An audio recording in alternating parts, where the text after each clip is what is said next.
It's a tribal man story जिसका नाम है जग्गू बवरिया।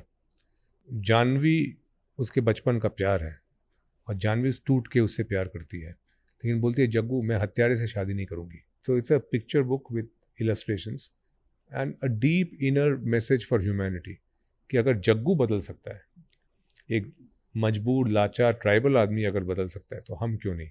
तो जग्गू से मेरी शख्सियत का मेल वो है कि वो भी टाइगर ट्रैकर है, मैं भी टाइगर ट्रैकर हूँ। हालांकि मैंने कभी शिकार नहीं किया, मैं शिकारी नहीं हूँ, मैं संगीतकार हूँ, वो शिकारी है। After drug trafficking and terrorism, this wild life trafficking is the third largest illicit crime in the world by volume.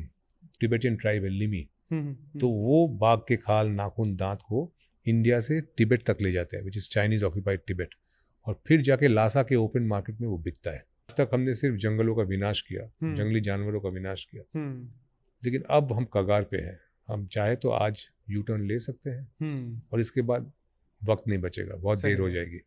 That is बाघ। बॉलीवुड में आपकी एंट्री कैसे हुई, पहला ब्रेक कैसे मिला? तो मेरे बैकपैक में एक ऑडियो टेप था जिसमें मेरे कुछ कॉम्पोजिशंस पियानो पे मेरे बजाए हुए रिकॉर्डेड थे, original compositions played on the piano. तो मैंने अपनी, मतलब आप कह सकते हो कि बचपन में आप जैसे होते हो कि अपने भोलेपन में मैंने वो निकाल के गुलजार साहब को दे दिया, सौंप दिया। मैंने बोला कि उसके 3 दिन बाद एक फ़ोन आया मेरे पास, गुलजार साहब would like to talk to you.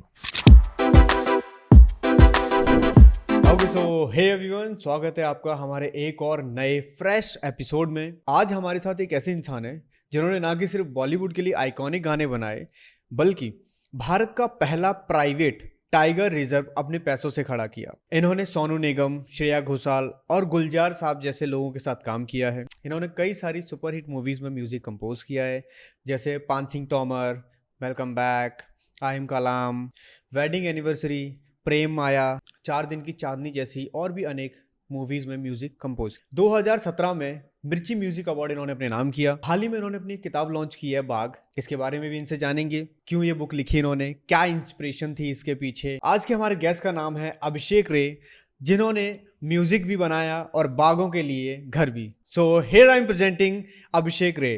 Welcome sir, welcome to Himkar hotline. कैसे हैं आप? बिल्कुल बढ़िया, थोड़ा थका हुआ हूँ, आज सुबह से चैनल इंटरव्यूज में हूँ, अदरवाइज आई एम गुड। मैं पढ़ रहा था इंटरनेट पे कि आपने एक अभी किताब लिखी है हाल ही में, बाघ टाइगर द इनसाइड स्टोरी। आप इसके बारे में थोड़ा मुझे बताइए कि इसका आइडिया कैसे आया? ये आइडिया बेस्ड नहीं है, एक्चुअली ये मेरी ज़िंदगी का निचोड़ है। ओके। जो लोग मुझे जानते हैं वो इस बात से वाकिफ़ है कि मैंने बॉलीवुड में बहुत सी बड़ी फिल्मों का म्यूज़िक किया, और जो कुछ भी मैंने कमाया बॉलीवुड से, वो सारी पूंजी मैंने इन्वेस्ट किया इन अ हिल इन कॉर्बेट नेशनल पार्क आसपास। हाँ। तो उसका नाम मैंने रखा था सीताबनी वाइल्ड लाइफ रिजर्व। तो संक्षिप्त में बताऊं तो एक बंजर पहाड़ी थी जिसको मैंने पिछले 12 सालों में जंगल में परिवर्तित किया। My God. हाँ, 4,500 पेड़ लगाए हैं, वन्य जीवों के लिए पानी के तालाब बनाए। तो भारत का वो आज के डेट में पहला प्राइवेट वाइल्ड लाइफ सेंचुरी है जिसमें टाइगर और लेपर्ड की प्रेजेंस है, और 350 प्रजाति के पंछी है वहाँ। तो मेरी ज़िंदगी का एक बहुत बड़ा पहलू जो बॉलीवुड से हटके है, दैट इज़ वाइल्ड लाइफ। तो वन्य जीव प्रेम बचपन से ही है मेरे अंदर। I have always been a government bonafide tiger and leopard tracker from an age of 14। तो अलग अलग नेशनल पार्क में मेरी पोस्टिंग होती है बाघ गणना के लिए। जो आपके पास आंकड़े आते हैं ना, इतने बाघ हैं हमारे पास। हाँ जी, हाँ जी। तो हमारे जैसे लोग लठ लेके जाके जंगलों में खाक छानते हैं बाघों की, और कितनी संख्या है हम ढूंढ निकालते हैं, तब जाके ये आंकड़ा पेश होता है। तो उसी का एक एक्सटेंशन था कि इस बंजर पहाड़ी को जंगल में परिवर्तित करना। और फिर जाके 2015 में एक बाघिन ने बच्चे दे दिए थे मेरे एरिया में, आपके हिल पे। हाँ, वो बच्चे वहीं बड़े हुए। उसके बाद दुनिया को खबर लगी कि ऐसी एक जगह है। उसके पहले I was just the gardener, किसी को पता ही नहीं था कि मैं ये काम कर रहा हूँ। पर उस बाघिन ने मेरे ऊपर भरोसा करके। आपने कुछ नाम रखा है उसका? मैं जंगली जीवों का नाम जान के नहीं रखता हूँ। अच्छा। क्योंकि मुझे लगता है कि वो आज़ाद हैं और वो आज़ाद ही रहें, और उनको नाम करना मतलब चिन्हित करना। बिल्कुल। तो मैं इसलिए नहीं करता हूँ ऐसा। तो मेरे लिए she was a wild tigress who chose to repose her trust in me, because बाघिन सबसे घनघोर जंगलों में जाके बच्चे देती है जहाँ उसके बच्चे महफूज रहे। सही में। तो इसने कॉर्बेट नेशनल पार्क छोड़कर मुझे चुना, और जहाँ मेरे हाउ कॉटेज है, लकी यू आर। हाँ, उसके 200 मीटर के अंदर अंदर उसने बच्चे दे दिए। बच्चे बड़े हुए वहाँ पे मेरी आंखों के सामने, और पले बड़े, उसके बाद डिस्पर्स हो गए नेशनल पार्क में। उसके बाद Sitabani got well known. Discovery channel ने एक पूरा एपिसोड किया मेरे ऊपर। फिर भारत सरकार जाग गई और फिर मुझे स्वाभिमान भारत मिला। हाँ। हाँ, और उसके बाद मुझे वाइस प्रेसिडेंट से, ऑनरेबल वाइस प्रेसिडेंट धनखड़ जी से मुझे अमेजिंग इंडियन अवार्ड मिला। पीएम मोदी जी से मुझे एक लेटर ऑफ अप्रिसिएशन मिला। और इस साल 2025 में मुझे इंटरनेशनल फोर्ब्स अवार्ड मिला फॉर वाइल्ड लाइफ कंजर्वेशन। तो वाइल्ड लाइफ एक बहुत लंबा जर्नी है मेरी ज़िंदगी का, जिसके बारे में मैं कम बातें करता हूँ, क्योंकि हमेशा बॉलीवुड और फिल्मों की बातें, म्यूज़िक की बातें ज़्यादा होती है। पर एक अंदरूनी मेरी जर्नी है ये, जिसका एक निचोड़ है ये किताब बाघ। तो बाघ Google books is distributing world wide and they are calling it the real jungle book of today. तो आज का जो जंगल बुक है, जो दुनिया को आज जंगल बुक पढ़नी चाहिए, वो है बाघ। क्योंकि जो जंगल बुक जिससे हम वाकिफ़ हैं, जो राडियट किपलिंग की किताब है, जिसकी हॉलीवुड ने कई फिल्में बना दी है, जंगल बुक एक बार बनाई, फिर नेटफ्लिक्स ने बनाई, बहुत से वर्जन उसके बन चुके हैं। पर वो कहानी 100 साल से भी ज़्यादा पुरानी है। yes. तो हमारे लिए ये याद रखना बहुत ज़रूरी है कि 100 सालों में भारत के जंगल बदल गए हैं। बिल्कुल। भारत की आबादी 10 गुना से भी ज़्यादा हो गई है इंसानों की। सारे जंगल सिकुड़ गए हैं। अब जंगल जानवर पहले की तरह इस जंगल से उस जंगल जा भी नहीं पाते हैं। छोटे छोटे आइलैंड्स में ट्रैप्ड हो गए हैं वो। और आज के जो चैलेंजेस हैं उनके सर्वाइवल के, वो बहुत अलग है तब से। So how a tigress survives in today's landscape, raises her cubs, avoids humans, avoids highways, railway tracks, factories, SEZs, True. Development, उस सबसे बचा के अपने बच्चों को कैसे बड़े करती है, और पोचर्स, हंटर्स, शिकारियों को कैसे अवॉइड करके सर्वाइव करती है, वो कहानी है ये। और एक ट्राइबल आदमी की कहानी है, जो सबसे ज़रूरी है कि it's a tribal man story, जिसका नाम है जग्गू बवरिया। तो जग्गू बवरिया एक ट्राइब है सेंट्रल इंडिया का, बुंदेलखंड, राजस्थान, एमपी में वो पाए जाते हैं। और खानदानी पोचर्स हैं ये, खानदानी शिकारी हैं ये लोग। अच्छा जी। हाँ, टाइगर लेपर्ड शिकार में माहिर है। तो ऐसे खानदान में पैदा होने वाला एक आदमी है जग्गू, जो बचपन से ही उसको जंगल से बहुत लगाव है। मतलब जैसे कि आज के डेट का मोगली है, वो जंगली जानवरों से बहुत प्यार करता है, जंगल को पढ़ लेता है किताबों की तरह। तो जग्गू से मेरी शख्सियत का मेल वो है कि वो भी टाइगर ट्रैकर है, मैं भी टाइगर ट्रैकर हूँ। हालांकि मैंने कभी शिकार नहीं किया, मैं शिकारी नहीं हूँ, मैं संगीतकार हूँ, वो शिकारी है। पर उसको लगाव भी है, क्योंकि वो पैदा हुआ है इस जंगल में, और वन्य जीवों से बहुत लगाव है, और वो जंगल को पढ़ लेता है एक्यूरेटली। वो बोल देता है गिरोह के लोगों को, देखो टाइगर यहाँ से गया है, तुम फंदा यहाँ लगाओ। तो जो ये पोचिंग गिरोह जो है, जिसका वो एक मेंबर है, उसका वो ट्रैकर है। और शुरू से जानवी उसके बचपन का प्यार है, और जानवी टूट के उससे प्यार करती है, लेकिन बोलती है जग्गू मैं हत्यारे से शादी नहीं करूँगी। तो उसकी ज़िंदगी का एक बहुत बड़ा ये क्लेश है, ये कॉन्फ्लिक्ट है उसका, कि वो जहाँ उसका पैदाइश है, जो ट्राइब है, और जो उसका पेशा है, वो एक तरफ, और उसकी अंदरूनी जो अंदर की भाव है, एक जंगल की तरफ प्रेम है, उसके बचपन का प्यार है जानवी, ये सब चाहते हैं कि वो इस पेशे को छोड़ दे। तो एक तनाव है उसकी ज़िंदगी में, एक लाचार आदमी, गरीब आदमी, जो एक टाइगर मारने के बाद उसको 8 लाख रुपए मिलते हैं, वो किस तरह से उस प्रलोभन से बाहर निकलता है, अपने ट्राइब के खिलाफ जाता है, अपने खानदान और पेशे के खिलाफ जाके he takes a U turn and he goes against the entire chain of poaching. तो भारत में जो टाइगर पोचिंग होता है, वो सेंट्रल इंडिया से ट्रैवल करता है, काजीरंगा, असम, वहाँ से जाता है काठमांडू में एक शख्स है प्रजा, जो पेट शॉप चलाते हैं थामेल स्ट्रीट में, और पेट शॉप की आड़ में वो बाघ का खाल, बाघ के नाखून, ये सब बेचता है। अच्छा, ये सब बेचते हैं पीछे से। हाँ, फिर उसके बाद वो काठमांडू से ट्रैवल करके across the snowy Himalayan glaciers के ऊपर से या कैरावैन्स में ट्रैवल होके थ्रू द लिमी ट्राइब्स, वो टिबेटियन ट्राइब है लिमी, तो वो बाघ के खाल, नाखून, दांत को इंडिया से तिब्बत तक ले जाते हैं, which is Chinese occupied Tibet, और फिर जाके लासा के ओपन मार्केट में वो बिकता है। तो ये बहुत ही डिटेल रिसर्च कहानी है, जो पिछले 8 साल की मेरी रिसर्च है, जो सत्य घटनाओं पे आधारित है।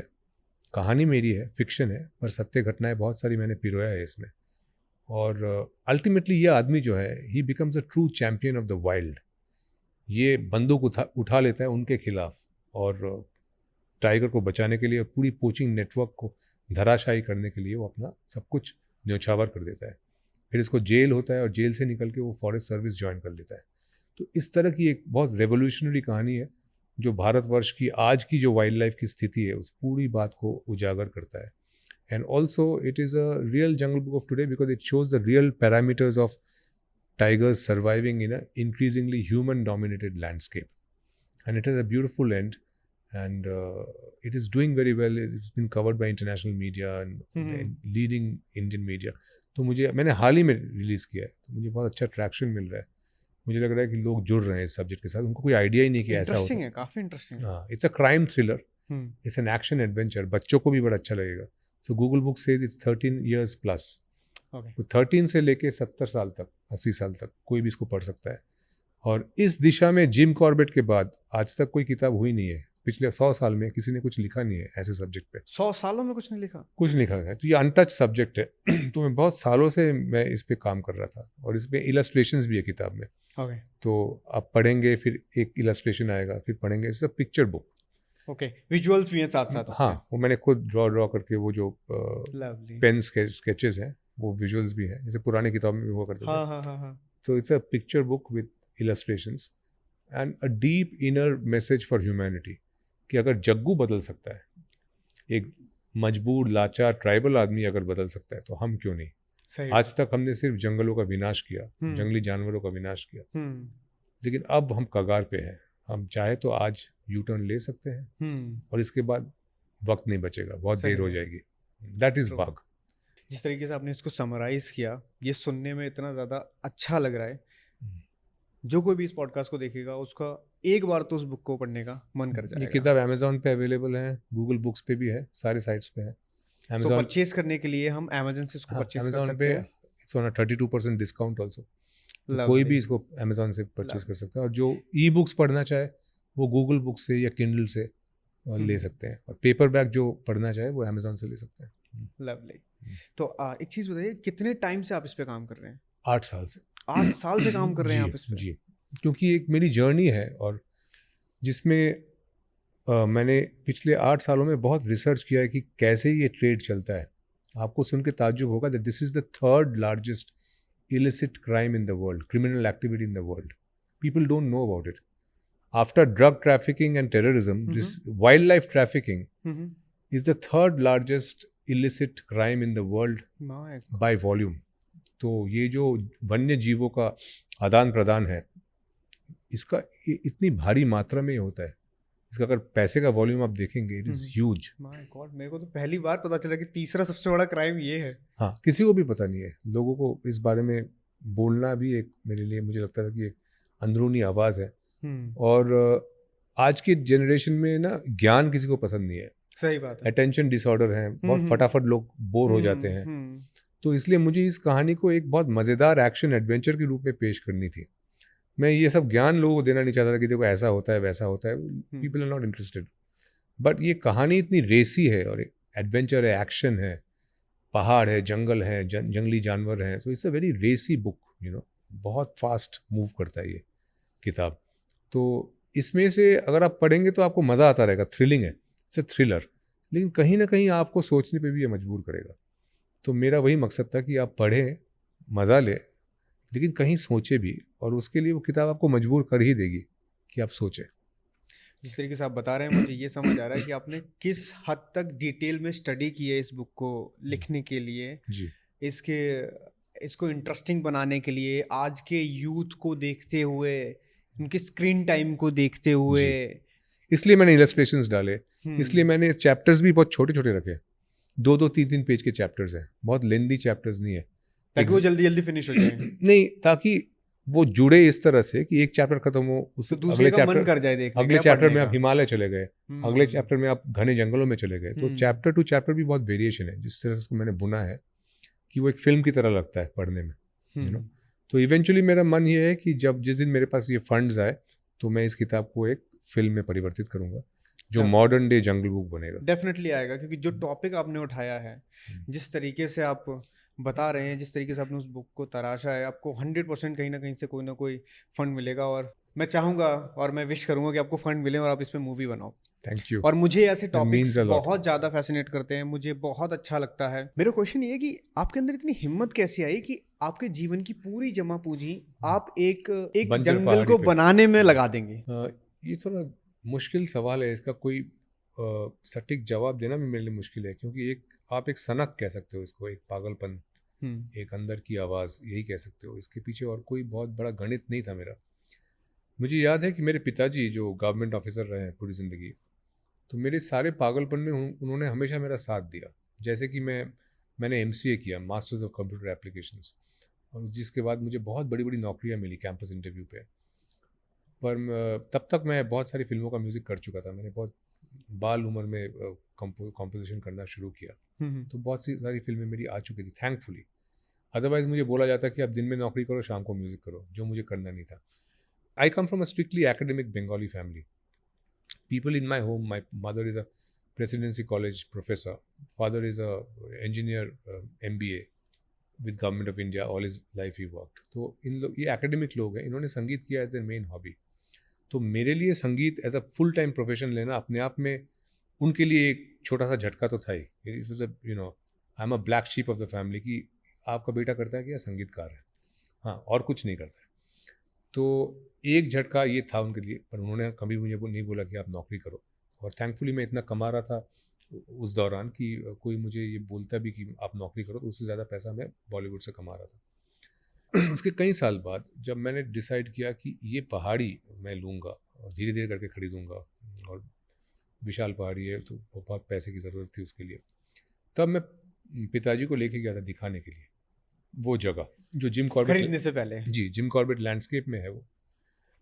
तो उसको समझने के लिए चारों तरफ घने जंगल है, बीच में एक पहाड़ी है जिसमें लोग कॉटन / एग्रीकल्चर कर रहे हैं। मतलब एग्रीकल्चर, खेती करते हैं फिर जला देते हैं उसको, ओके। फिर अगले साल फिर खेती करते हैं फिर जला देते हैं। तो कॉटन बर्न एग्रीकल्चरल प्रैक्टिस है जो अपने आप भूमि के लिए बहुत हानिकारक है, मिट्टी को नुकसान, मिट्टी को वो खराब कर देता है विद टाइम। और एक किनारे पे एक नदी, एक पहाड़ी नदी चलती है उस जमीन में, तो वो एक नेचुरल टाइगर लेपर्ड कॉरिडोर था, क्योंकि जो भी जानवर आएगा वो क्रॉस करके जाके नदी से पानी जरूर पिएगा और इंसान से टकराएगा। तो एक दिक्कत उसमें ये थी। दूसरी बात यह कि जब भी घने जंगलों के बीच में आप खेती बाड़ी करते हो, तब टाइगर को ये समझाना बहुत मुश्किल है कि भाई तुम सिर्फ हिरण खाओगे, तुम गाय को नहीं खाओगे या तुम बकरी नहीं खाओगे। सही में, उसके लिए दोनों भोजन है। सिमिलरली हिरण को या नीलगाय को ये समझाना बहुत मुश्किल है कि तुम सिर्फ घास खाओगे, तुम धान नहीं खाओगे।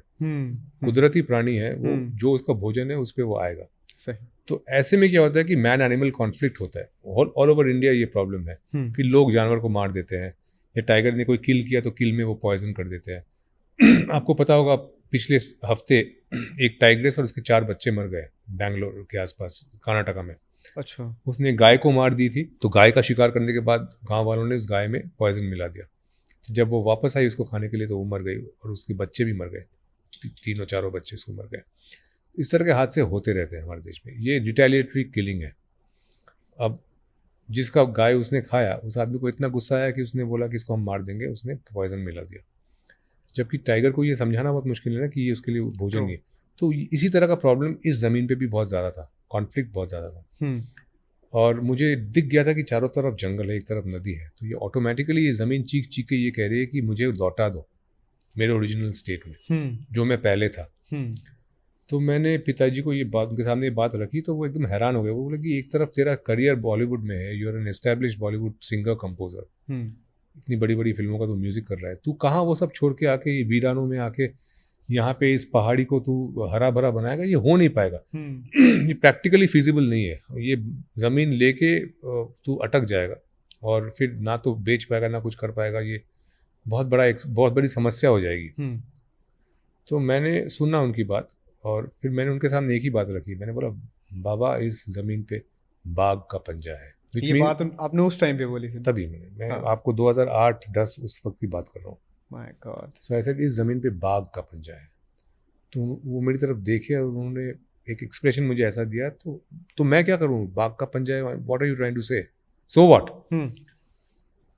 तो वो वक्त बताएगा, क्योंकि पूरी पृथ्वी पे ऐसी ज़मीन बहुत कम बची हुई है जिस पे बाघ चलता है। 99.9999% लैंड पे ऐसा नहीं होता है, 0.0001% लैंड पे शायद टाइगर आज भी चलता है। तो बाकी इतना ही मैंने उनको बोला, फिर मैंने ये रिस्क ले लिया। और उसके बाद जो भी एक के बाद एक हादसे या एक के बाद एक जो सिलसिले बने वो कुदरती तौर पे बने। The universe conspired and today the whole world knows of Sitabani wild life reserve. आज मुझे इतने सारे इंटरनेशनल अवार्ड्स मिले, इतना सम्मान मिला सरकार से, गैर सरकारी ऑर्गेनाइजेशन से, फोर्ब्स अवार्ड्स मुझे इस साल मिला। तो ये सारी बातें मैंने कभी सोचा भी नहीं था जब मैंने ज़मीन ली थी।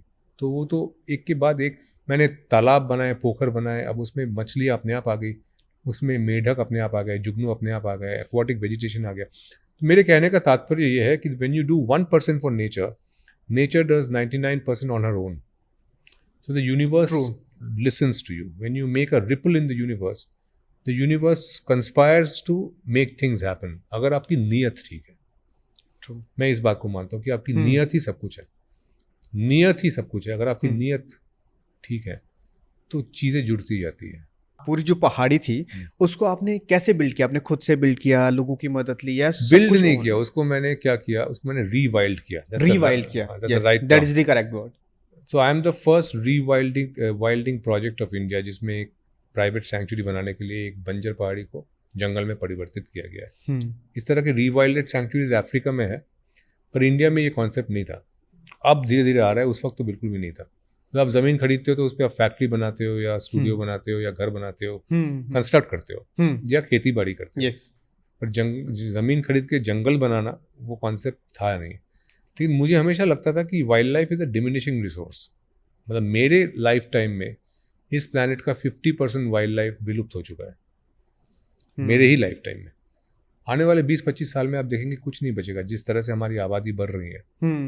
For example in India has only 2.1% of the planets land area, only 2.1%, only 4% of the planets fresh water, but almost 19% of the planets population. तो ज़मीन पे जो प्रेशर है हमारे देश में वो अपने आप में ह्यूज है। मतलब किसी और देश में इतना प्रेशर नहीं है ज़मीन पे। तो एक मिरेकल है कि इसके बावजूद हमने इतने सारे वाइल्ड लाइफ को आज तक बचा लिया है। तो आने वाले टाइम में ये और दुर्लभ बनता जाएगा। तो इट्स अ डिमिनिशिंग रिसोर्स, और ये एक ऐसा रिसोर्स है जो एक बार ख़त्म हो जाए तो उसको आप वापस नहीं ला सकते। Any animal that goes extinct is extinct for ever. It's like putting a full stop to billions of years of nature's evolution which you cannot bring back. So, अब मैं आपके म्यूज़िक के बारे में, म्यूज़िक जर्नी के बारे में थोड़ा जानना चाहता हूँ। बॉलीवुड में आपकी एंट्री कैसे हुई? पहला ब्रेक कैसे मिला? देखिए, मैं दिल्ली में उन दिनों मेरी स्कूल लाइफ में सारे चैनल्स का म्यूज़िक करता था। एक पॉइंट ऐसा था कि कम से कम 7 या 8 न्यूज़ चैनल का जो जितना भी म्यूज़िक जाता था, from Zee news to DD news to news nation, live India, बहुत सारे न्यूज़ चैनल का म्यूज़िक मैं सारा संभालता था दिल्ली से। Used to compose for the channel music and I used to do a lot of ad films, brands like Dettol, like Domino's pizza, SBI cards. तो इन एड फिल्म्स का म्यूज़िक करता रहता था मैं। और कमर्शियल म्यूज़िक में एक मेरा वो था दिल्ली में कि एक पॉइंट ऐसा था कि मैं काम छोड़ता था, बाकियों का काम मिलता था। It was like that. एक दिन में 2-2, 3-3 एड फिल्में मैं करता था दिल्ली में। मेरा स्टूडियो था एशियाड विलेज के पास शाहपुर जट में। और मैं पढ़ाई भी करता था साथ साथ। उन्हीं दिनों की बात है कि मेरी एक बार एयरपोर्ट में गुलजार साहब से मुलाकात हो गई। और रैंडमली। और ये ऑडियो कैसेट्स का ज़माना था। तो मेरे बैकपैक में एक ऑडियो टेप था जिसमें मेरे कुछ कॉम्पोजिशंस पियानो पे मेरे बजाए हुए रिकॉर्डेड थे, original compositions played on the piano. तो मैंने अपनी, मतलब आप कह सकते हो कि बचपन में आप जैसे होते हो कि अपने भोलेपन में मैंने वो निकाल के गुलजार साहब को दे दिया, सौंप दिया। मैंने बोला कि मुझे पता है आप नहीं सुनेंगे, लेकिन फिर भी मेरी तसल्ली के लिए आप इसको रख लीजिए। मुझे अच्छा लगेगा कि मेरा एक ऑडियो टेप गुलजार साहब के पास है। तो आप बरगद हैं, मैं तो छोटा सा नन्हा सा पौधा हूँ। देखे मैं भूल गया था, उसके बारे में मैंने कुछ सोचा नहीं। उसके 3 दिन बाद एक फ़ोन आया मेरे पास कि hello Abhishek, this is Kutty here. तो मैं I didn't recognise you, who Kutty? Gulzar Saab would like to talk to you. So he was the PA to Gulzar Saab. And then he said that he has really liked your work. आपकी धुनें उनको बहुत अच्छी लगी है, अब बॉम्बे आके उनसे मिली है। तो वहाँ से मेरी मेरे करियर का एक अलग पड़ाव शुरू हुआ, a different part of my journey, and he is the man who introduced me to Bollywood by a set of revolutionary albums. So my first album was Udas Pani, जो बहुत चला था उन दिनों। मेरे और गुलजार साहब का पहला एल्बम था, वो सोलो एल्बम था मेरा उनके साथ। उसके बाद उसकी सक्सेस के बाद सेम लेवल पे टाइम्स म्यूजिक पे हमने दूसरा एल्बम किया कॉल रात चांद और मैं। और उसके बाद कब आते हो, तो ये 3 एल्बम्स बैक टू बैक आए। जिसके बाद जो है गुलजार साहब इज एन आइकन, मतलब Lata Mangeshkar, when I think of Lata Mangeshkar, Kishore Kumar, Rahul Dev Burman, Gulzar Sahab comes in that league. तो उनका मेरे जैसे एक बच्चे के साथ काम करना जो है अपने आप में एक बहुत बड़ी बात थी, और बॉलीवुड के लिए भी एक बहुत बड़ी बात थी। गुलजार साहब ने किसको डिस्कवर किया। उसके बाद तिग्मांशु धूलिया की पहली फिल्म थी हासिल, बहुत मज़ेदार फिल्म थी, इलाहाबाद में शूट हुई थी, कल्ट फिल्म है। हासिल की एक कल्ट फॉलोइंग है, तो मेरी भी पहली फिल्म थी जो जब उन्होंने मुझे उसका I did the entire music score for Haasil, that was my first film. तो उससे वो जर्नी और सशक्त हुआ, मजबूत हुआ। फिर मैं चल पड़ा उस जर्नी पे जिसमें बैक टू बैक शागिर्द, देन आहिस्ता आहिस्ता, देन ये सारी ज़िंदगी, Sahib Biwi aur gangster, Paan Singh Tomar, life is good, I am Kalam, फिर मतलब it was a journey. Welcome back, welcome का जो पार्ट 2 है, that song is theme song is sung by me, composed by me. तो हार्डकोर कमर्शियल फिल्म एक तरफ डीप डार्क रोमांस जैसे Sahib Biwi aur gangster, is a dark romance. एक तरफ बच्चे की film, national award winning film I am Kalam. एक तरफ एकदम मैं बोलूँगा रस्टिक बायोपिक लाइक पान सिंह तोमर। तो मुझे ये मेरी एक Which is my favorite. हाँ, मेरी भी उस फिल्म से लगाव बहुत ज़्यादा है, क्योंकि मुझे सबसे ज़्यादा रिसर्च करना पड़ा पान सिंह का म्यूज़िक करने के लिए, क्योंकि मैं लॉक्ड था उसमें। एक तरफ 1950s में लॉक्ड था टाइम, दूसरी तरफ जियोग्राफी में लॉक्ड था कि बुंदेलखंड, सेंट्रल इंडिया, एमपी, आला उदल, उस तरफ वहाँ के जो प्योर फोक, रस्टिक फोक है उसको उठाना, उससे उत्प्रेरित होना। तो ये सारी बातें उस फिल्म में थी ना कि आप टाइम में भी लॉक्ड है, आप जोन में भी लॉक्ड है। आप कोई मॉडर्न इंस्ट्रूमेंट यूज नहीं कर सकते क्योंकि बिल्कुल वो क्लैश करेगा। आप ऐसी कोई धुन नहीं बना सकते जो उस दौर के साथ ना जाए, क्योंकि बहुत ही ज़्यादा रिसर्च फिल्म थी ना वो। तो I had to be very specific and particular about the music of Paan Singh Tomar. कोई आम फिल्म नहीं है कि आप स्टूडियो में बैठ के बॉम्बे में म्यूजिक बना दो। तो उस एरिया का एक अलग फील है। मतलब जैसे मुझे अभी तक याद है कि गर्मी की दोपहर ही है और एक हवा चल रही है, दूर दूर तक कोई नहीं है। हाँ। मैदानी इलाका है, एक पेड़ है, हाँ, बबूल का, जिस पे बैठा हुआ एक पंछी बोल रहा है बीच बीच में टकटकी लगा के। तो ये जो एक मैं बोल रहा हूँ एक खामोशी, और दोपहर की जो एक खामोशी थी, उससे उत्प्रेरित होकर मैंने एक धुन बनाई कि शाम को 4 साढ़े 4 बजे गांव की औरत है। मैं बहुत दूर दराज किसी गांव में था, चंबल के किनारे। तो गांव की औरतें जो हैं सर पे वो अर्दन घड़ा लेके दूर कहीं जाती थी पानी भरने के लिए, और पानी भर के फिर वो वापस जाती थी, और जाते हुए ना एक कोई गुनगुनाती थी कुछ ना कुछ एकदम रस्टिक कुछ गाने वो गुनगुनाती रहती थी। तो वो साउंड, पंछी की आवाज़, नदी की आवाज़, इन सब चीज़ों से उत्प्रेरित होकर ना मैंने कुछ कॉम्पोजिशंस किए, और अल्टीमेटली वो कॉम्पोजिशंस मैंने पूरी फिल्म में यूज़ किए। क्योंकि एक जगह का मिजाज होता है और एक जगह की एक तासीर होती है, तो एक अच्छे कंपोज़र को वो पकड़ना चाहिए मेरे हिसाब से।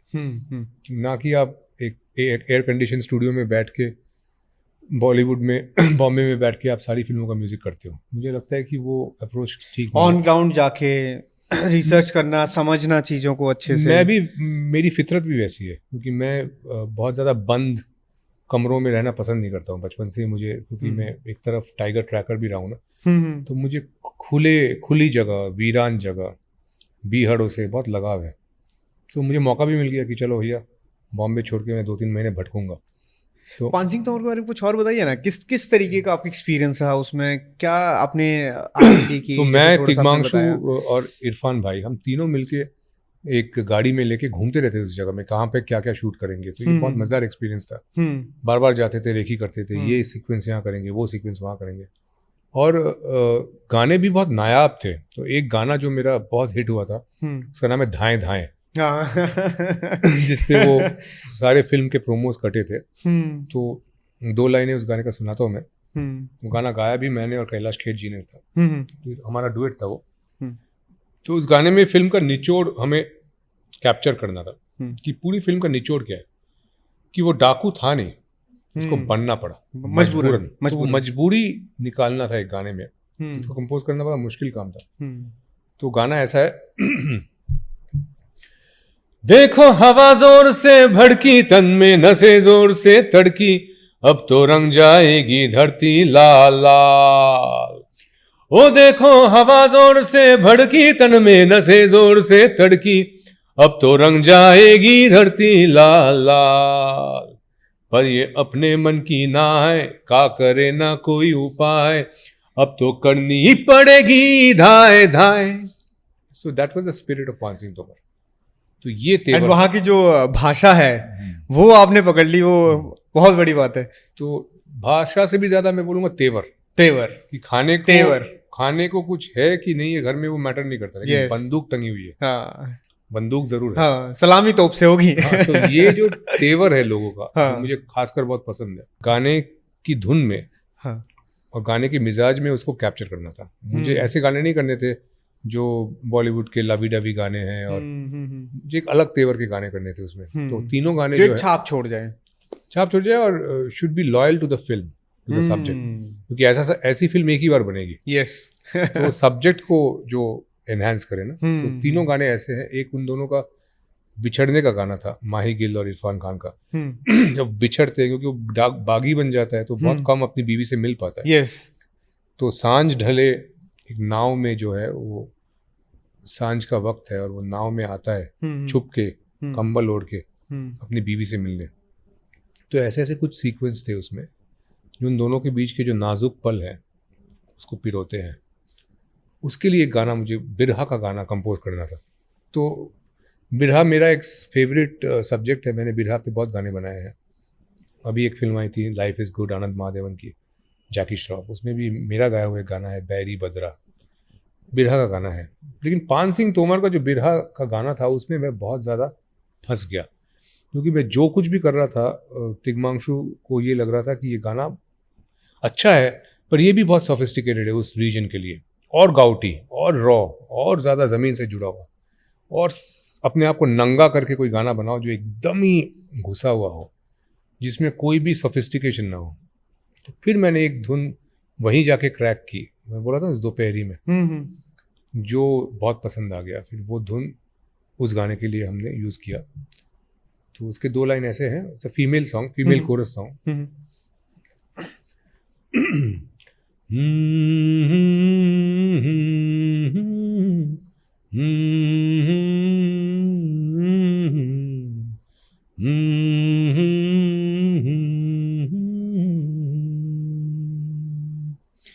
ओ रे बनवासी रे घर आवो, रे पियरा घर आवो,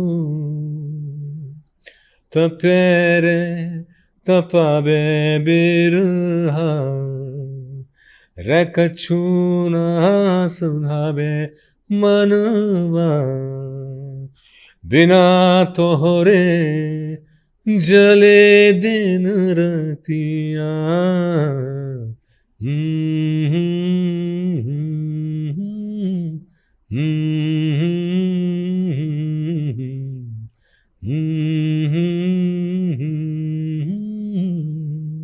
बहुत सुंदर, बहुत सुंदर। तो मेरी किस्मत ये रही है कि मुझे अलग अलग तरह की फिल्म, एकदम नॉर्थ पोल साउथ पोल, अलग अलग तरह की फिल्में मुझे मिली है। एकदम बच्चों की फिल्म, नेशनल अवार्ड मिली उस फिल्म को, आई एम कलाम। उसमें जो गाना था चांद तारे जेब में है, जो मैंने केके से गवाया था। फिर जैसे पान सिंह तोमर, एक नायाब फिल्म थी। Welcome back was a gangster comedy, totally अलग लेजेंडरी फिल्म एकदम। ही अनीस बदमी साहब, उनके अलग डायरेक्शनल पैटर्न है, अलग सोच है, कॉमिकल टाइमिंग जबरदस्त है। नाना पाटेकर, परेश रावल, जॉन अब्राहम, अनिल कपूर, श्रुति हासन, इतने सारे स्टारकास्ट है, और बहुत ही जमावड़ेदार वाला फिल्म है। मतलब उसका म्यूजिक करना भी एक चैलेंज था मेरे लिए। इसका theme song, welcome back to the party, that was सung and composed by me.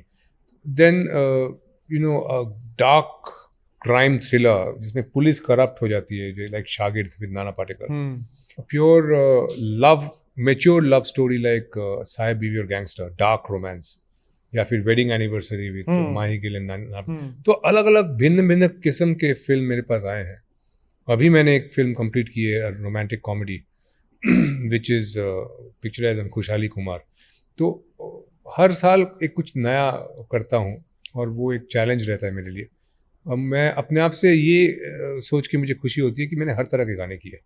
आप मुझे सीमित नहीं कर सकते एज अ कंपोजर कि ये तो सिर्फ फोक करता है या ये सिर्फ वेस्टर्न करता है या सिर्फ सिम्फनी करता है. From symphony to jazz to folk to किसी एक जोनर में इंडियन बंधे हुए क्लासिकल, मैंने नहीं हो. हर जोन में काम हाँ. किया और वो अनायास होता है.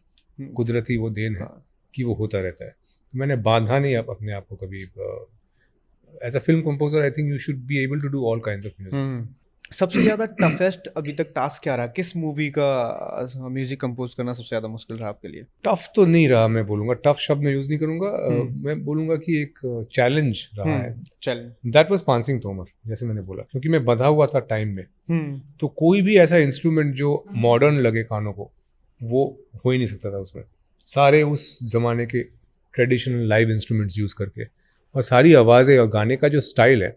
तो मैंने जिस तरह से गाया, कैलाश खेर ने जिस तरह से गाया, तो हमने बिल्कुल भी मॉडर्निटी को छोड़ के, कोई भी सिनेमैटिक करप्शन छोड़ के, एकदम ठेठ जो आवाज़ें होती आपने है, बिल्कुल नेचुरल टोन पकड़ी है. हाँ, उस तरह से रिलेटेबल गाने का प्रयास किया है. और कुछ कुछ आवाज़ें मैंने वहाँ से भी उठाई थी जो एकदम रस्टिक आवाज़ें हैं. एक रहमत खान लांगा नाम की आवाज़ मैंने राजस्थान से उनको मैं लेके आया गवाने के लिए पानसिंह तोमर में.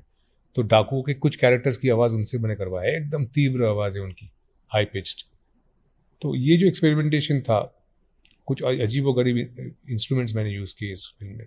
जैसे एक है अवधी सारंगी, सिंध सारंगी, जो कम यूज़ होता है. वो राजस्थान MP बॉर्डर का इंस्ट्रूमेंट है. वो उसकी बहुत ही घिसी हुई टोन है. मतलब अच्छा, नॉर्मल सारंगी में जो एक स्मूथनेस होता है उसमें वो नहीं होता. वो यूज़ किए. बहुत सारे फोक परकशन इंस्ट्रूमेंट्स हैं जो प्रचलित है उस एरियाज़ में, वो यूज़ किए. कुछ आला उदल से उत्प्रेरित चीज़ें यूज़ की. तो हाँ, बहुत एक्सपेरिमेंटेशन किया, लेकिन बांधा उसको सिम्फनी से. पूरी स्कोर में सिम्फनी है, सिम्फोनिक इन्फ्लुएंसेस है. मतलब 70 वायलिन 100 वायलिन वाला फील भी है. तो क्या है कि अगर मैं डॉक्यूमेंट्री का म्यूज़िक करता तो उसके गानों में सिर्फ ट्राइबल इंस्ट्रूमेंट्स यूज़ करता है, लोकल इंस्ट्रूमेंट्स यूज़ करता है. लेकिन फीचर फिल्म में हमें चीट भी करना पड़ता है, क्योंकि जो आदमी इतना पैसा खर्चा करके थिएटर में जाके फिल्म देख रहा है, उसके रोंगटे भी खड़े होने चाहिए. तो साउंड की जो डेंसिटी है, it had to be feature film. तो एक सिम्फोनिक बेड के ऊपर मैंने ट्राइबल इंस्ट्रूमेंट्स, फोक इंस्ट्रूमेंट्स को उसकी छींटे ले आया, ताकि सिनेमैटिक ग्रैंड्योर भी बना रहे, कि आपको लगे कि आप सिनेमा देख रहे हो, कि यहाँ पे म्यूजिक यहाँ से सुन रहे हो. वो डेंसिटी ऑफ साउंड भी आनी चाहिए. तो वो एक बड़ा इंटरेस्टिंग बैलेंस था मेरे लिए, कि एक तरफ चंबल के मूड को रखते हुए सिम्फनी से इसको चीट करना. हाँ, अगर वो डॉक्यूमेंट्री होता तो सिम्फनी नहीं यूज़ करता मैं सिर्फ वही इंस्ट्रूमेंट्स यूज़ करता. फिर वो साउंड थोड़ा छोटा हो जाता है ना. वो टेलीविजन के लिए ठीक था, बट सिनेमा के लिए, for Dolby 5.1 sound, you have to have a certain density. इस तरफ 3 स्पीकर, उस तरफ 3 स्पीकर, सामने 2 स्पीकर, पीछे 3 स्पीकर. तो इसमें जो डिस्ट्रीब्यूशन ऑफ साउंड होता है थिएटर में, उसके लिए वायलिन सेक्शन ज़रूरी था. तो वो भी मैंने यूज़ किया. सो Pan Singh Tomar was a challenge. उसके बाद बाकी तो हिस्ट्री है. आज तक वो फिल्म एक मिसाल है. हाँ, सही में सही में, और वो हमेशा रहेगी. बड़ी अच्छी फिल्म है. आप मुझे बताइए, इरफान जी के साथ काम करके क्या एक्सपीरियंस था? बेहतरीन एक्चुअली. किस टाइप के इंसान थे वो रियल लाइफ में? इरफान भाई की जो पहली सक्सेसफुल फिल्म थी हासिल, जिसमें उनको फिल्म फेयर अवार्ड मिला, जिससे वो परिचित हुए एज अ फिल्म एक्टर. उसके पहले वो टेलीविजन ज़्यादा करते थे, बट फिल्म में जिसमें उनका बहुत ज़्यादा नाम फैला, that was a film called हासिल, जिसका मैंने बैकग्राउंड स्कोर किया था. तिग्माशु की पहली फिल्म थी. तो उस ज़माने से इरफान भाई के साथ मेरा ना बहुत अच्छा एक, अपार्ट फ्रॉम प्रोफेशनल कनेक्शन, दोस्ती बहुत अच्छी थी. कारण ये था कि उनको भी जैसे जो पागलपन मेरे अंदर था ना, बीहड़ों के लिए, जंगलों के लिए, वो उनके अंदर भी था. वो टोंक के हैं और उनके अंदर भी एक पागलपन था. चल अभिषेक जंगलों में चलेंगे. तो मेरे साथ जंगलों में वो बहुत भटके हैं, from India to Nepal, all over. He has been जहाँ जहाँ भी मेरे पागलपन, मतलब मुझे कहीं जा रहा हूँ मैं भटकने, तो अगर उनकी शूटिंग नहीं है तो मेरे साथ वो बहुत ज़्यादा ट्रैवल कर चुके थे। और सीताबनी आते थे, हम लोग साथ में नदी में नहाते थे, और जिसको कहते हैं बीहड़ का खाक छानना वाली बात होती है ना, वो हमने बहुत किया है एक साथ। और उनमें जो सबसे अच्छी बात मुझे लगती थी कि इतने बड़े हीरो होने के बावजूद लोग ना सीमित हो जाते हैं कि उनको बोलते हैं कि मुझे मर्सिडीज गाड़ी चाहिए, मुझे ये चाहिए, मुझे फलाना चाहिए, ढिमका चाहिए, मैं 2.5 लाख की जीन्स पहनूंगा, मेरी टी शर्ट की ब्रांड ये होनी चाहिए। फिल्म इंडस्ट्री इन्हीं सब चीज़ों में फंस जाती है। शोबाजी। हाँ, मतलब मुझे लगता है कि आप मोहताज होते जाते हो जितना ज़्यादा आप मानते हो अपने आप को। टाइगर की तरह रहो, नंगे रहो, तो ज़िंदगी में आज़ादी ज़्यादा रहता है। तो वो बात इरफान भाई में भी थी। मतलब he was equally comfortable sitting in a poor man's house smoking a bidi, और in a 7 star hotel having a film sitting. और वो उनके साथ मेरी सिमिलरिटी सबसे ज़्यादा मैं मानता हूँ कि मैं बहुत डाउन टू अर्थ है। हाँ, मैं अगर बॉलीवुड में किसी बड़े प्रोड्यूसर के साथ मैं म्यूज़िक सिटिंग कर रहा हूँ, तो किसी 7 स्टार होटल में मैं बैठ के म्यूज़िक सिटिंग कर रहा हूँ, वो एक मेरा रूप है।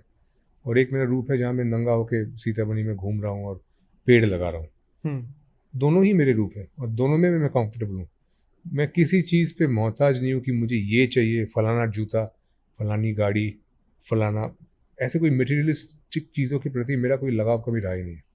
मेरी आज़ादी, मेरी अंदरूनी सोच और पीस ऑफ माइंड, मुझे लगता है कि ये सबसे ज़रूरी चीज़ है किसी आर्टिस्ट के लिए।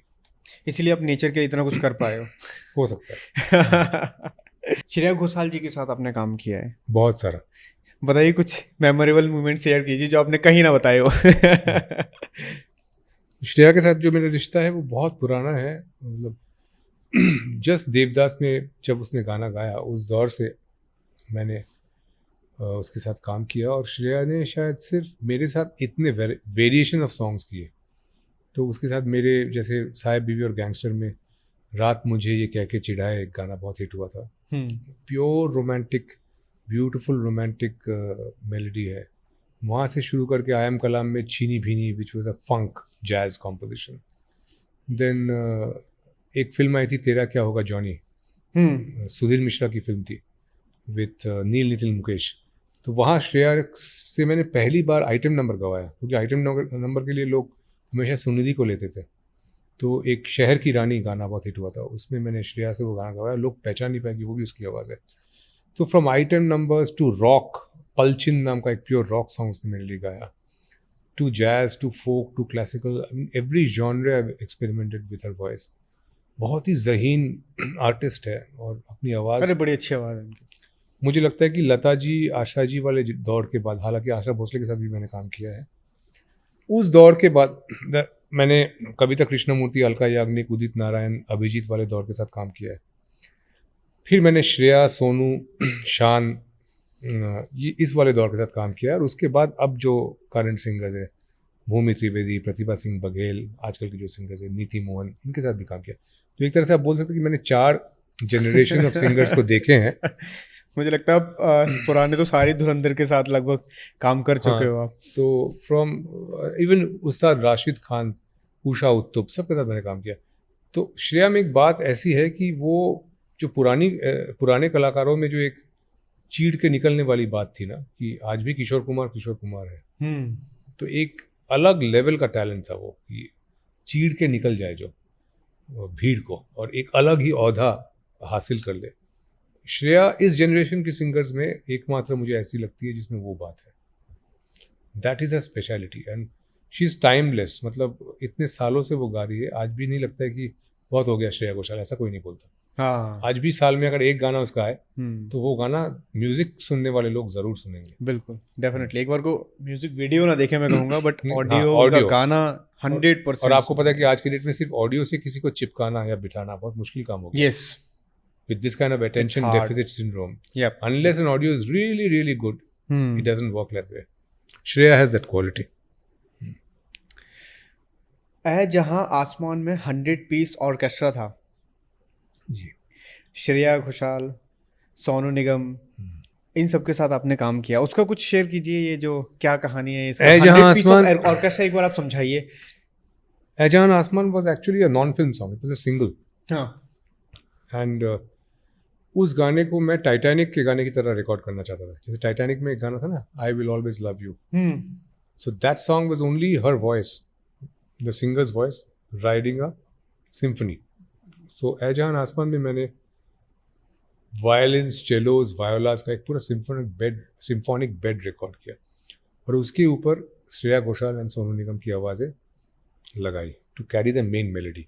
उस पूरे गाने में कोई रिदम सेक्शन नहीं है, परकशन नहीं है, गिटार्स नहीं है, कुछ नहीं है, सिर्फ वायलिन सेक्शंस है और 2 इंडिया की बेस्ट आवाज़ें उस वक्त जो थी, उसको यूज़ करके वो गाना मैंने बनाया। बहुत बड़ा एक्सपेरिमेंट था वो, और वो कामयाब हुआ क्योंकि उस साल नेशनल मिर्ची अवार्ड्स है जहां आसमान ने जीता। हाँ। तो इसलिए कई बार नॉन फिल्म में भी आप बहुत कुछ कर लेते हो जिसमें आपको ज़्यादा आज़ादी होती है, फिल्म में आप बंध जाते हो। ये आइडिया किसका था? मेरा ही था। मेरा हमेशा से ये था कि मैं मेरी जो सिम्फोनिक बेस है, वेस्टर्न क्लासिकल बेस है, उसको मैं एक्सप्लोर करूँ किसी ऐसे गाने से जिसमें वो सिम्फोनिक पार्ट उभर के आए। सो नुसरत बदर साहब ने उसके लिरिक्स लिखे थे जो देवदास के लिरिसिस्ट थे, and that song is again it made a huge mark.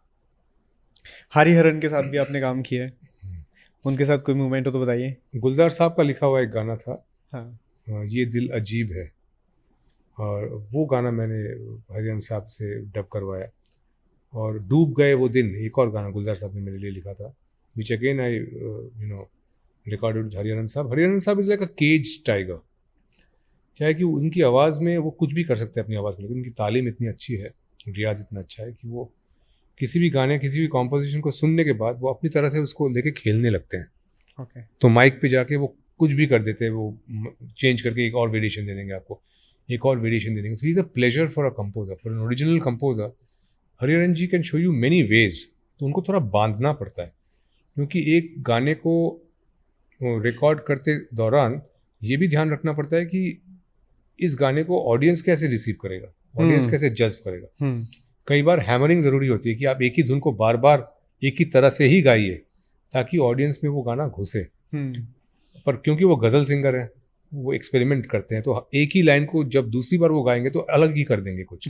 तो स्टूडियो रिकॉर्डिंग में वो थोड़ा उनको बांध के, that's why I am using the word cage tiger for him. He is a tiger which has to be caged for the recording, but he is a brilliant singer, he is a pleasure. And ये वाली बात उस्ताद राशिद खान के साथ भी है, जो इतने बड़े आओगे जब तुम साजना जिन्होंने गाया है, इतने बड़े क्लासिकल सिंगर हैं जिनको मैंने यूज़ किया था वेडिंग एनिवर्सरी वाली फिल्म में। तो ये वाली बात उनमें भी है कि वो अपनी धुनकी में निकल जाते हैं, आपकी धुन को लेके कहीं और चले जाते हैं। थोड़ा सा उनको बोलना पड़ता है, राशिद भाई आप ऐसे गाइए। आपका खुद का म्यूजिक लेबल है, उसके बारे में बताइए, क्या क्रिएटिव फ्रीडम मिलती है आपको जैसे मैंने बोला काम करने में? Air Productions is the name of my label. तो ए जहां आसमा with Sonu Nigam and Shreya Ghoshal was the आपके अपने label product of Air Productions only.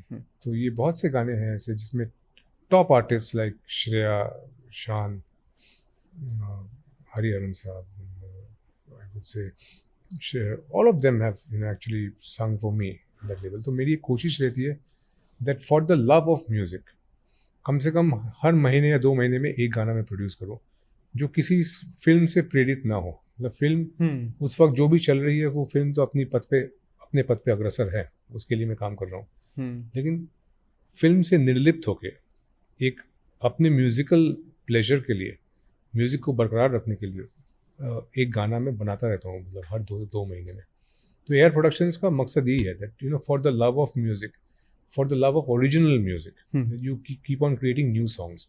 क्योंकि आप देख रहे हो कि ओरिजिनल म्यूजिक गायब होता जा रहा है, लोग सिर्फ वर्जन रिमिक्स उसी में फंसे हुए हैं। प्लस मुझे ऐसा लगता है कि थोड़ा कमर्शियल भी हो गया है बहुत ज़्यादा, एक ही पहिए पे एक ही स्लॉट पे चलता जा रहा है। उसको तोड़ने के लिए अपने अंदर के ओरिजिनल कंपोजर को जीवित रखने के लिए भी बहुत ज़रूरी है। ऑटो ट्यून के बारे में आपका क्या ख्याल है? इसका अगला सवाल आपका ये होगा कि एआई के बारे में आपका क्या सवाल है ना? क्या ख्याल है? नहीं, वो होना ही चाहिए, लाजमी है वो सवाल भी। तो ऑटो ट्यून, उसके बाद एआई। जब भी मुझे कोई ब्रिलियंट इंसान मिलता है जिससे मुझे लगता है कि मुझे अच्छा जवाब मिल सकता है तो मैं पूछ लेता हूँ। ज़रूर पूछिए, शौक से। मैं बोल रहा हूँ इसके बाद एआई के बारे में भी पूछना जरूर। बिल्कुल बात करेंगे उसके बारे में। वही सब्जेक्ट मैटर वही है। हाँ। तो देखिए, मेरा मानना ये है कि किसी को अच्छा लगे या बुरा लगे कि एक सिंगर होता है, एक नॉन सिंगर होता है। ये कुदरती एक फ़र्क हमेशा होता है कि कोई सिंगर है, कोई नॉन सिंगर है। अब एक फ़र्क आपको मैं बताऊंगा कि कोई पढ़ाई में अच्छा है, कोई पढ़ाई में बुरा है। किसी को पढ़ने लिखने में कोई बहुत आगे निकल जाता है, कोई डल होता है, वो पढ़ नहीं पाता है। अब जो आदमी पढ़ाई लिखाई में अच्छा नहीं है, वो भी अगर दिन में 16 घंटे पढ़े ना, तो पढ़ाई लिखाई में अच्छा बन सकता है। बिल्कुल। पर जिसके पास आवाज़ नहीं है, वो अगर दिन में 24 घंटे भी रियाज करे तो भी वो सिंगर नहीं बन सकता।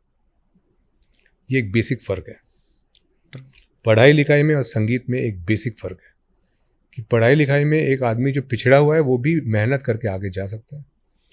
संगीत में अगर आपके पास कुदरती तौर पे आवाज़ नहीं है, आप रियाज करके और बहुत मेहनत करके नहीं कर सकते। It's a gift which few people have, few people don't have. Now, auto-tune is a device which equalizes that. Okay. मान लीजिए आप कविता बोल सकते हैं, आप गा नहीं सकते, आपकी आवाज़ में धुन नहीं है। आप कविताएं बोल सकते हैं, आप ओरेटर अच्छे हैं। ऑटो-ट्यून आपके ओरेशन को म्यूजिक में बदल सकता है कि आप पूरे गाने को आप नरेट कर दीजिए। क्या उसकी क्वालिटी सेम वैसी रहती है जो एक्चुअल धुन और सुर होना चाहिए? उस बात का जवाब मैंने शुरू में आपको दे दिया कि there are singers and there are non singers. So to convert a non singer into a singer, you have a software called auto tune. हाँ, तो नॉन सिंगर्स को अगर गाना है तो ऑटो ट्यून यूज करके गाएं। और उसके बाद फिर ऑडियंस के ऊपर है। अब उसको ऑडियंस पे टिप्पणी करना उचित नहीं होगा, क्योंकि ऑडियंस अगर ज़हीन है वो समझ लेगा कि कौन सा ऑटो ट्यून वॉइस है और कौन सी कुदरती आवाज़ है। ट्रू। तो जो आप मेरे साथ इस बात पे अग्री करोगे कि जो पुराने गाने हैं वो एवरग्रीन है, उनको मैं कभी भी कितनी भी बार सुन सकता हूँ। बिल्कुल। लेकिन जो नए गाने हैं मैं बहुत ज़्यादा बार नहीं सुन पाता हूँ, मैं बोर हो जाता हूँ, फिर कुछ नया सुनने लगता हूँ, फिर कुछ नया सुनने लगता हूँ। लेकिन पुराने गानों से हम कभी बोर नहीं होते। इसमें कोई दो राय नहीं है, क्योंकि वो गाने बहुत ही ऑर्गेनिक तरीके से बने हैं और बहुत ही मैं बोलूँगा इनोसेंट तरीके से वो गाने बनते थे। जो कंपोज़र हैं, जो सिंगर हैं, जो कंपोज़र हैं, जो लिरिसिस्ट है और जो डायरेक्टर है, तीनों बैठते थे कि ऐसा सिचुएशन है, इस पे एक गाना हमें चाहिए। कंपोज़र हारमोनियम लेके कुछ बनाता था, लिरिसिस्ट में कुछ लिखता था, फिर वो वापस लिरिसिस्ट चेंज करता था, फिर कंपोज़र चेंज करता था, फिर डायरेक्टर बोलता था नहीं इसमें मज़ा नहीं आ रहा है, इसको कुछ ऐसा करो। तो 3 ब्रेन कंबाइन करके एक नया प्रोडक्ट बंद कमरे में या कहीं ट्रैवल करते थे।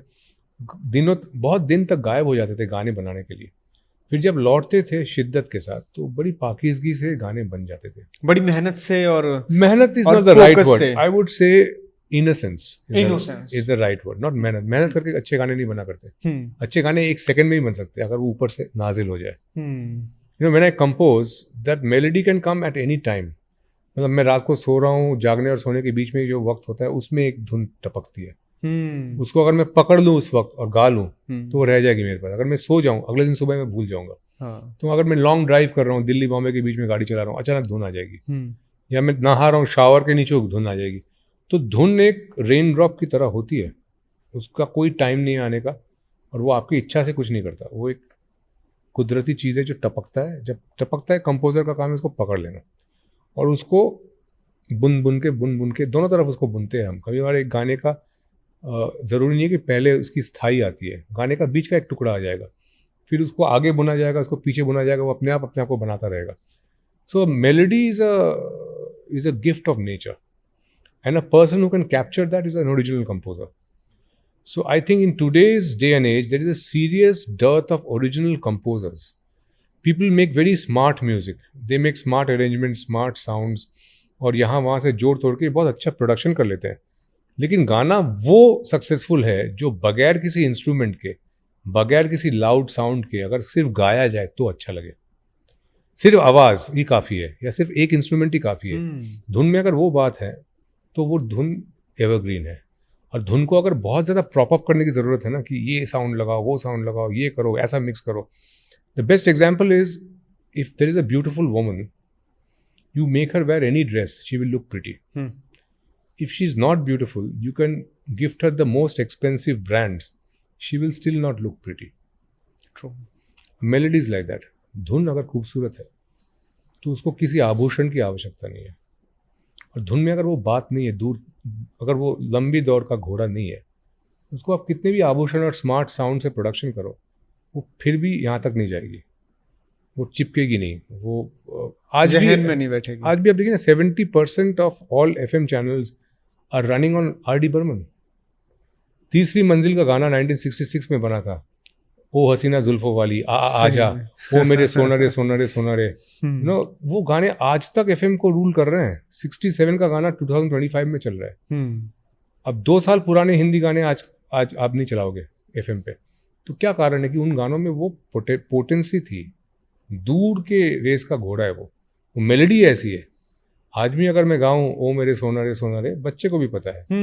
आज भी मैं गाऊं चेहरा है या चांद खिला है, बच्चे को पता है। पिया तू अब तो आजा, बच्चे को पता है। सही। फिल्म का नाम नहीं पता होगा उसको, हाँ, गाना पता होगा, कारवां फिल्म का गाना है या ये तीसरी मंजिल, गाना पता है। तो एक अच्छे गाने की वो पावर होती है। What is the meaning of success for you? अंदरूनी तृप्ति। When I am satisfied deep inside, that is success for me. चाहे मेरे बनाए हुए पोखर से अगर कोई जानवर आके पानी पी रहा है, एक भीषण गर्मी के दिन में एक हिरण आके अगर पानी पी रहा है, एक सांप भी अगर आके पानी पी रहा है मेरे तालाब से, वो मेरे लिए सक्सेस है। तो सक्सेस का डेफिनेशन मेरे लिए वही है कि मुझे अंदर से खुशी मिलनी चाहिए, independent of the world. What is your end goal? End goal in life is to make Sitabani larger, buy more land, convert it back into forest, make a wildlife foundation, make a wildlife awareness center. And by the time, hopefully by the time I'm old and I'm ready to die, I think the planet will have much lesser wildlife than today, जिस दिन हम बात कर रहे हैं। जो भी थोड़ा सा बचा हुआ है, जैसे आप खुद ही कह रहे थे कि आपके एरिया में जो वाइल्ड लाइफ था सब लुप्त हो गया। हाँ, तो अगले 20 साल में आप देखेंगे कुछ भी नहीं रहेगा, छोटे छोटे पॉकेट्स में कुछ रह जाएगा। उसके बाद जमीन और पानी, यही सब कुछ होगा। उसी पे सारी लड़ाई होगी, सारा मसला उसी पे जाके रुकेगा कि जमीन और पानी किसके पास है। क्योंकि अगर जमीन और पानी नहीं है तो वाइल्ड लाइफ किस में बचाओगे? कागज पे बचाओगे? सही बात। कागज पे तो नहीं बचा पाओगे। सही बात। तो तब तक इतने इंसान हो जाएंगे धरती पे कि मारामारी हो जाएगी। तो मेरी इच्छा ये है कि मैं जितनी भी ज़मीन संरक्षण कर सकूं उसको वापस लौटा दो कुदरत को। और by the time I am ready to say good bye, जैसे टाइगर के पास एक अजीब बात होती है, इच्छा मृत्यु। टाइगर अपने स्ट्रेंथ और एजिलिटी के बलबूते पर जीता है। वो शिकार करके जीता है ना। और 20% उसकी सक्सेस रेशियो है, 80% फेलियर रेशियो है।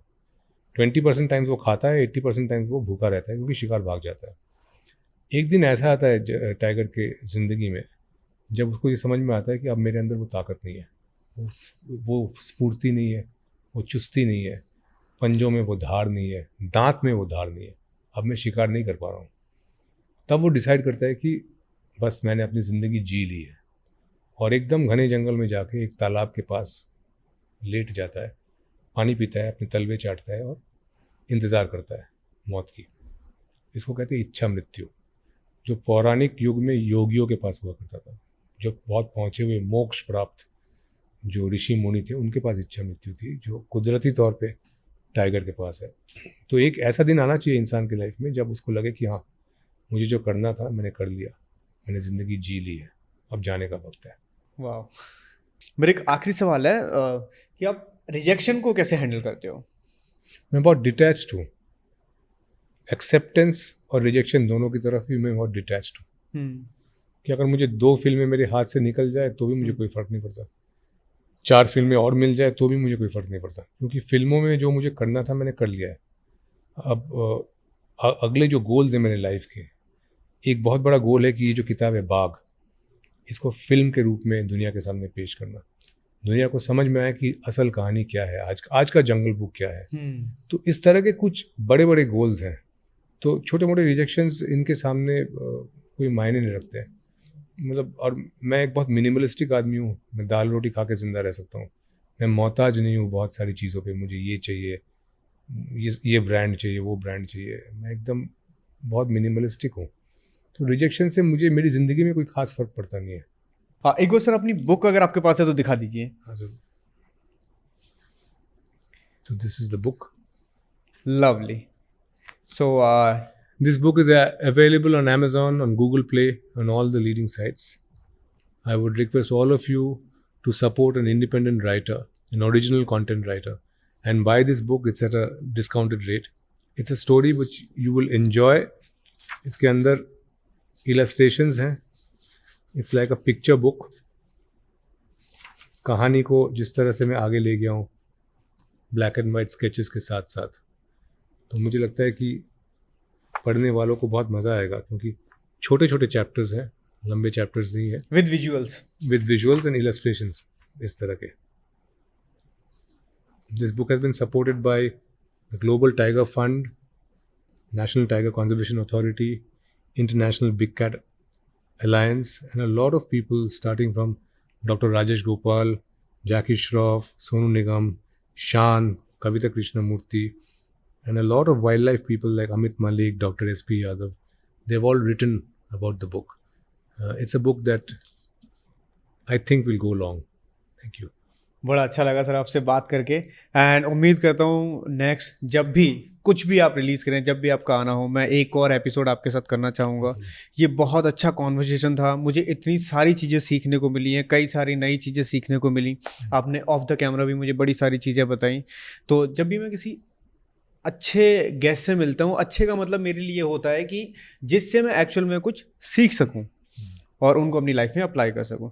तो बड़ा अच्छा लगा आपसे बात करके. अभी आप थोड़ा सा जल्दी में हैं तो मैं आपको लेट नहीं करना चाहूँगा. Thank you so much for joining us. Pleasure.